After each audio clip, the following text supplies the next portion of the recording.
उत्तर प्रदेश की सियासत में गंगा जल की एंट्री हो चुकी है और इस बार वो आस्था के लिए नहीं बल्कि विरोध के लिए आ रहा है। बागपत के खेड़की गांव में ब्राह्मण समाज की मिनी महापंचायत ने अखिलेश यादव के खिलाफ एक ऐसा फैसला लिया है जिसने यूपी की राजनीति को हिला कर रख दिया है, जिसने अब सावन में ब्राह्मण समाज हरिद्वार से कांवड़ लाकर अखिलेश यादव की तस्वीर पर गंगा जल चढ़ाएगा। इतना ही नहीं, इस पंचायत में वक्ताओं ने दहाड़ते हुए ये तक कह दिया कि बांटने की कोशिश करने वाले अखिलेश की बुद्धि सठिया गई है, उनकी तस्वीर पर नहीं उन्हें गंगा जल पिलाकर अंदर तक शुद्ध किया जाएगा। इस पंचायत का उद्देश्य यही है कि जो अखिलेश यादव जी समाज के खिलाफ ये ऐसा टिप्पणियां कर रहे हैं और उसे बांटने की कोशिश कर रहे हैं। मैं कहना चाहता हूं कि अखिलेश यादव ये भी ध्यान रखें कि जब जब मुलायम सिंह की सरकार बनी है, ब्राह्मण समाज का बहुत बड़ा योगदान रहा है। अगर आपको राजनीति करनी है तो इस समाज से टक्कर ना ले, अन्यथा भविष्य में कभी भी आप जो है मुख्यमंत्री नहीं बन पाएंगे, क्योंकि इस तरह की जो टिप्पणियां ये कर रहे हैं उसके लिए लगता है कि उनकी बुद्धि सटिया गई है और वो जो है समाज को बांटने का काम कर रहे हैं। इस हरिद्वार से जल लेकर इसीलिए लेकर आएंगे कि इनको जो है इनकी बुद्धि शुद्धि के लिए हरिद्वार से गंगा जल लेकर आएंगे और इनको जो है चित्र पे चढ़ाएंगे, जिससे इनकी बुद्धि ठीक हो और भविष्य में इस तरह की टिप्पणियां ना करें। दरअसल बीते दिनों इटावा में कथावाचकों के साथ हुए दुर्व्यवहार को लेकर अखिलेश यादव के हालिया बयान ने आग में घी डालने का काम किया। ब्राह्मण समाज को यह बयान न सिर्फ आपत्तिजनक बल्कि सीधा अपमानजनक लगा।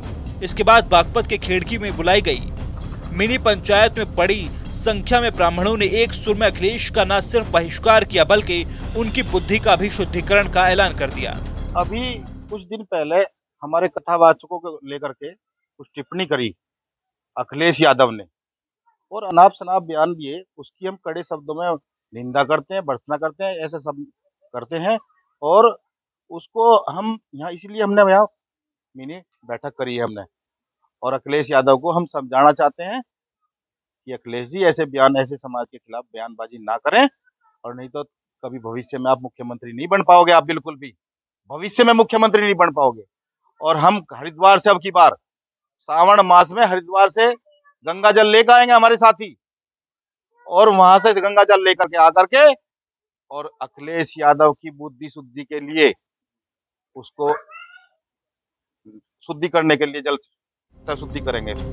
पंचायत में मौजूद तेज तर्रार संत दांडी स्वामी ने तो साफ तौर पर कहा कि अखिलेश लक्ष्मण रेखा लांघ चुके हैं। इतिहास में जो भी रेखा लांघा उसका अंजाम बुरा हुआ है। अगर जरूरत पड़ी तो हम संसद के बाहर लाठियां खाने को भी तैयार हैं, क्योंकि अखिलेश धर्म और समाज को बांटने की राजनीति कर रहे हैं। इसकी जरूरत जब पड़ती है जब बुद्धि खराब हो जाती है, और बुद्धि भ्रष्ट राजनीति की भी एक हद होती है। लक्ष्मण रेखा का जिसने भी उल्लंघन किया है वो इतिहास पीछे का देख लें, कभी उन्हें वो नहीं मिली है। राजनीति करें, समाज को बांट करके, ये कौन सी राजनीति करना चाहते हैं। वहीं ब्राह्मणों के इस पंचायत में ब्राह्मणों ने 2027 के विधानसभा चुनाव में अखिलेश यादव और समाजवादी पार्टी का पूर्ण सियासी बहिष्कार करने का ऐलान किया। ब्राह्मण समाज ने साफ किया कि जो संतों का ब्राह्मणों का सम्मान नहीं कर सकता वो ऐसे नेता को मुख्यमंत्री नहीं बनने देंगे।